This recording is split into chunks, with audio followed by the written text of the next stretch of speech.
Hello viewers, welcome to Spoken English with Man. Daily used sentences. Earth is a dwelling place for all living creatures. Earth is a dwelling place for all living creatures.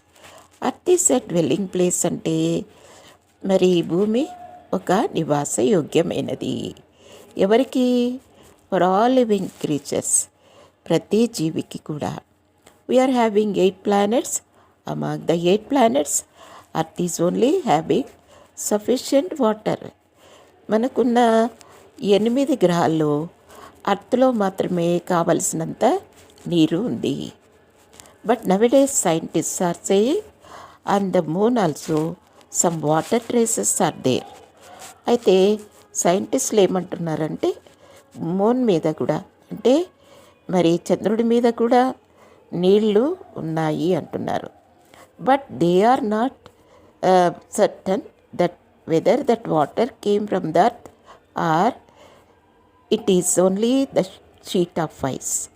వాళ్ళకు తెలియని విషయం ఏంటంటే ఇంతవరకు అది భూమిలో నుండి వచ్చిన నీళ్ళ, లేకపోతే ఒక ఐస్ షీట్ లాగా ఉందా అనేది తెలియలేదు. Anyway, but earth is the dwelling place for all the living creatures. Dwelling place అంటే నివాస యోగ్యమైనది. Okay, so let us go to second sentence. Don't behave like a dictator. Don't behave like a dictator. Dictator అంటే మీ నియంత. నియంత అంటే ఏంటంటే ఒక మనిషి, so take for example one person, if he is having some ideology, he wants others also to follow his ideology. Dictator అంటే ఎవరు? ఆయనకు కొన్ని ఐడియాస్ ఉండొచ్చును, కొన్ని మరి ఆయనకు కొన్ని ఉద్దేశాలు ఉండొచ్చును. ఆ ఉద్దేశాలే అందరూ కూడా ఫాలో కావాలని, ఖచ్చితంగా ఫాలో కావాలని కోరుకునేవాడే డిక్టేటర్. మనకు డిక్టేటర్ అంటేనే గుర్తొచ్చే వాళ్ళు ఎవరు? First of all we will remember Adolf Hitler. ఈయన అడాల్ఫ్ హిట్లర్ అంటే తెలుసు కదా, ఆయన జర్మన్ దేశంలో ఒకనొకప్పుడు ఒక నియంత. That Hitler lived between 1933 to 1945. He was a very staunch dictator. ఆయన చాలా ఖండితమైనటువంటి నియంత. Before him Germany was a democratic country. ఆయనకు ముందుగా జర్మనీ ఒక ప్రజాప్రభుత్వంగా ఉంది. But after his arrival Germany became dictatorship. ఆయన వచ్చిన తర్వాత జర్మనీ ఏమైంది? ఒక నియంత్రిత పాలన కిందికి వచ్చేసింది ఆ దేశం. So he behaved very hardly. ఆయన ఒక భయంకరంగా ప్రవర్తించేవాడు. It is not at all needed for any country, for any family, for anything, anywhere. It is not that dictatorship is not at all needed. Democracy is the best form of government, no? So here, don't behave like a dictator. Mary Hitler was the got suicide. అతను ఒక మరి suicide చేసుకొని చనిపోయాడు, అంటే ఆత్మహత్య చేసుకొని చనిపోయాడు. He was the main reason for the second world war. అతని యొక్క మరి భావజాలంతోనే సెకండ్ వరల్డ్ వార్ వచ్చిందట. ఎంత భయంకరమైంది కదా! డిక్టేటర్షిప్ అనేది చాలా భయంకరమైన విషయము. కొంతమంది ఫ్యామిలీస్లో కూడా డిక్టేటర్ లాగా ఉంటారు, నియంతలాగా ఉంటారు. ఆ ఫ్యామిలీ ఆరోగ్యకరంగా ఉండదు. The family may not be in a proper way, no. అలా ఉండకూడదు ఎప్పుడు కూడా. We should not behave like dictators. Okay, let us go to third sentence. They solved all the problems. సమస్యలన్నీ వాళ్ళు తీర్చేశారు. They solved all the problems. సమస్యలన్నీ వాళ్ళు తీర్చేశారు. In the life we will face so many problems and మనకు జీవితంలో ఎన్నో problems ఎదురవుతాయి. All the problems we may not solve ourselves. మరి సమస్యలన్నీ కూడా మనంతటికి మనము తీర్చుకోలేం. At that time we have to go to the people who can solve the problem successfully. విజయవంతంగా ప్రాబ్లమ్స్ ఎవరైతే సమస్యలు తీరుస్తారో వాళ్ళ దగ్గరికి వెళ్ళాలి. Sometimes people will create the problems. మరి ఒక్కోసారి మనుషులు కావాలని ప్రాబ్లమ్స్ క్రియేట్ చేస్తారు. So let us go. They solved all the problems. ఇది past tense. At the same time it is the positive form. సమస్యలన్నీ వాళ్ళు తీర్చేశారు అనేది ఒక పాజిటివ్ ఫామ్. సమస్యలన్నీ వాళ్ళు తీర్చేయలేదు అనేది నెగటివ్ ఫామ్. ఇప్పుడు ఇది పాస్ట్ టెన్స్లో ఉంది కాబట్టి డిడ్ ఉపయోగించాలి. దే డిడ్ నాట్ సాల్వ్డ్ అనకూడదప్పుడు డిడ్ ఉపయోగించాం కాబట్టి they did not solve all the problems. సమస్యలన్నీ వాళ్ళు తీర్చలేదు. Did they solve all the problems. వాళ్ళు సమస్యలన్నీ తీర్చేశారా అనేది ఒక question. So let us go to fourth sentence. He had earned their trust. He had earned their trust. ఆయన వారి దగ్గర నమ్మకాన్ని సంపాదించాడు. He had earned their trust. If at all we are working in a private firm, we have to earn our management trust. మనం ఒక private సంస్థలో పనిచేసేటప్పుడు management వారి దగ్గర మనము నమ్మకాన్ని సంపాదించాలి కదా. So we have to earn their trust if at all we are working in the private firm. No, so earning the trust is not at all easy. మనము నమ్మకాన్ని సంపాదించడం అనేది అంత ఈజీ కానే కాదు కదా. It is very difficult to earn the trust. Some trust will be there. Trust అంటే ఇంకొక రకంగా ఒక సొసైటీ లాగా ఫామ్ కావడానికి, ఒక మంచి ఉద్దేశం గురించి ట్రస్ట్ లాగా ఫామ్ అవుతారు. So having the trust, people will start free hospitals, and through the trust only they will start our orphanages, and through trust only they will start the old age homes. ఈ ట్రస్టుల వలన కొంతమంది మరి hospitals అయితేనేమి, old age homes, మరి orphanages కూడా start చేస్తున్నారు. Okay, so let us go to fifth sentence. It taste sour. ఇది పుల్లగా ఉంది. It taste sour. ఇది పుల్లగా ఉంది. For me honey taste very sweet. For me honey taste very sweet. నాకు తేనె చాలా తీయగా అనిపిస్తుంది అని అంటాం. అలాగే my taste differs from her taste. నా యొక్క టేస్ట్ అంటే ఏంటి? నా ఇష్టాలు. ఇక్కడ నా టేస్ట్ అంటే ఇక్కడ నా ఇష్టం అంటే ఇది ఏంటంటే మనకు నా అభిరుచి అని చెప్పొచ్చు. టేస్ట్ అంటే రుచి కదా. నా అభిరుచి, నా అభిరుచి ఆమె అభిరుచితో వేరే, నా అభిరుచి ఆమె అభిరుచి వేరే వేరే అని. My taste differs from her taste.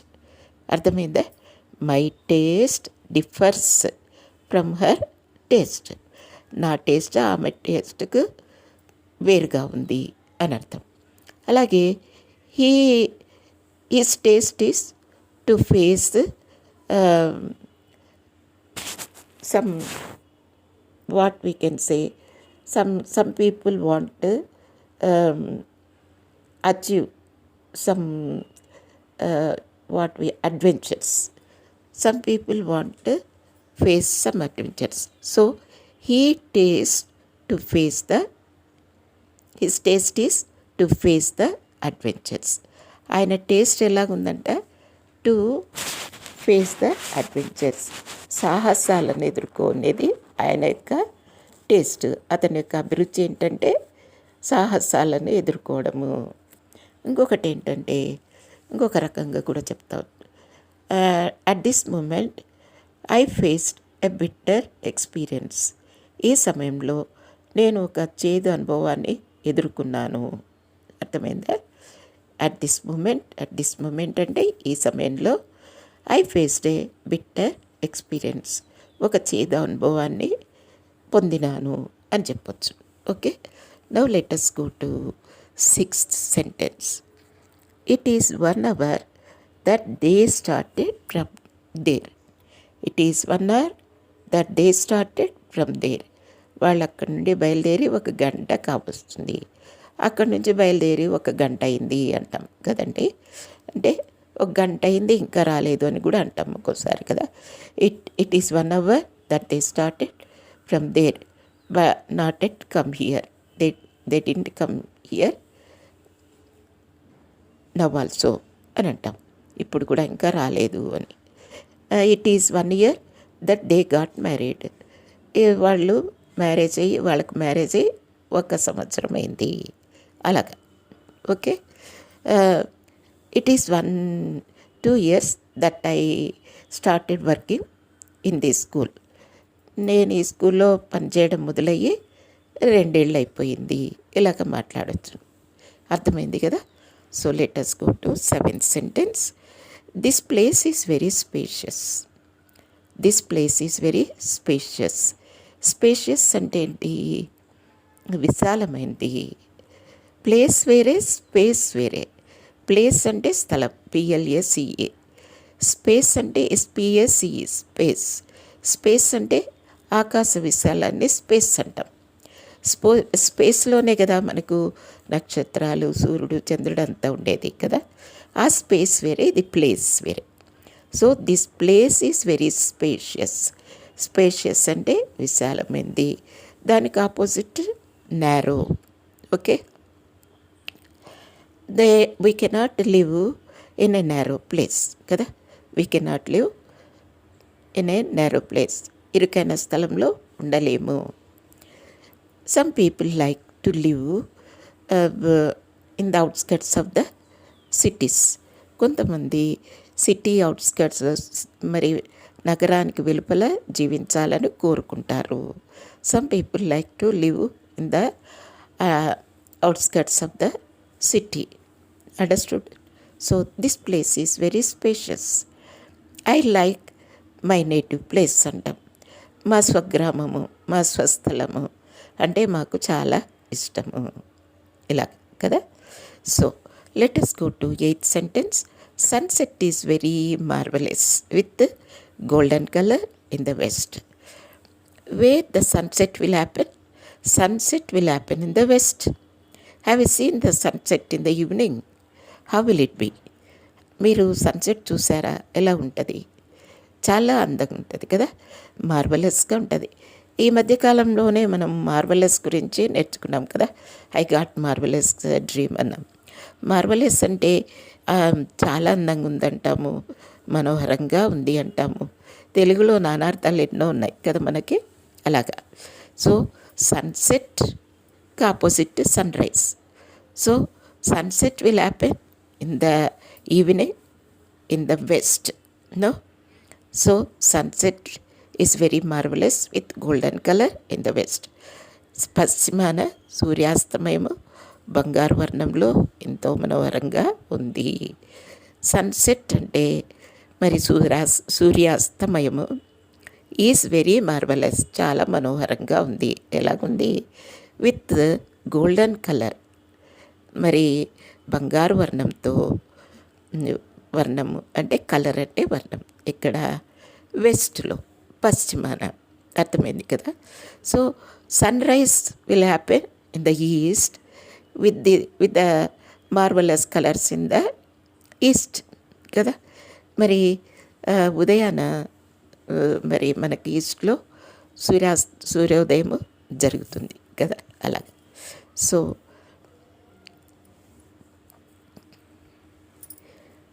మరి ఇక్కడ నై సన్ ninth sentence, do you know that that much only, do you know that much only, నీకు తెలిసింది అంతేనా, do you know that much only, నీకు అంతేనా తెలిసింది, do you know so much, నీకు చాలా తెలుసా అంటారు. సమ్టైమ్స్ మీకు ఇంతేనా తెలిసింది అంటారు. Do you know that much only, there is a lot of things that you have to know అంటారు. అంటే చాలా విషయాలు ఉన్నాయి నీకు తెలియాల్సినవి. There are so many things that you have to know. నీకు చాలా తెలియాల్సిన విషయాలు ఉన్నాయి. Do you know that much only, much అని ఇప్పుడు వేస్తాము. ఎంత, మచ్ అంటే ఎంత, ఎన్ని అంటే many, how many, how much అంటే ఎంత, హౌ మెనీ అంటే ఎన్ని, అర్థమైంది కదా. So how much rice you bought, how much time ఈ స్పెండ్, ఎంత టైం మరి స్పెండ్ చేస్తావు అక్కడ, ఇలాగా. So do you know that much only, నీకు అంత మాత్రమే తెలుసా. ఐ నో సో మచ్ అంటాం, నాకు చాలా తెలుసు. చాలా తెలుసు అని అనుకోవడము అజ్ఞానం. ప్రపంచంలో ఇంకా తెలియాల్సినవి ఎన్నో ఉన్నాయి కదా. సో అన్నీ తెలిసిపోయినాయి మాకు అని చెప్పడము అజ్ఞానమే కదా. ఇది that is mere ignorance if at all we say that we know everything. మాకు అన్నీ తెలుసు అని చెప్తే అది ఒక అజ్ఞానం అవుతుంది. ఇగ్నరెన్స్ అంటే అజ్ఞానము. Okay. So coming to 10th sentence, there are so many aspirations in my life. జీవితంలో మాకెన్నో ఆశలు ఉన్నాయి. There are so many aspirations, అక్కడ చాలా ఆశలు ఉన్నాయి. ఎక్కడ, ఇన్ మై లైఫ్, నా జీవితంలో. ప్రతి ఒక్కరి జీవితంలో everybody will have their own aspirations in their lives no. ప్రతి ఒక్కరు కూడా every one will have their own aspiration in their life no. ప్రతి ఒక్కరికి వారి జీవితంలో ఎన్నో ఆశలు ఉంటాయి. In order to fulfil our aspirations we have to work hard. మన ఆశలు నెరవేర్చుకోవాలంటే మనం కష్టపడాలి. So students will say that they are aspiring to become a doctor, and some other students may say that they are aspiring to become IAS officer. కొంతమంది students ఏమంటారు, వాళ్ళు Aspire అవుతున్నారు అంటారు. దేనికి ఆస్పైర్ అవుతున్నారు వాళ్ళు, డాక్టర్ కావడానికి ఆశ కలిగి ఉన్నారు. ఆస్పిరేషన్ అంటే అది నౌన్, ఆస్పైరింగ్ అంటే noun. Okay. So there are so many aspirations in my life. So we are also having the aspiration of learning the spoken English. మనం కూడా స్పోకెన్ ఇంగ్లీష్ నేర్చుకోవడానికి ఆశ కలిగి ఉన్నాము కదా. So please follow the class carefully and learn, and you repeat all the sentence. Okay, so that you will get successful. Thank you. All the best.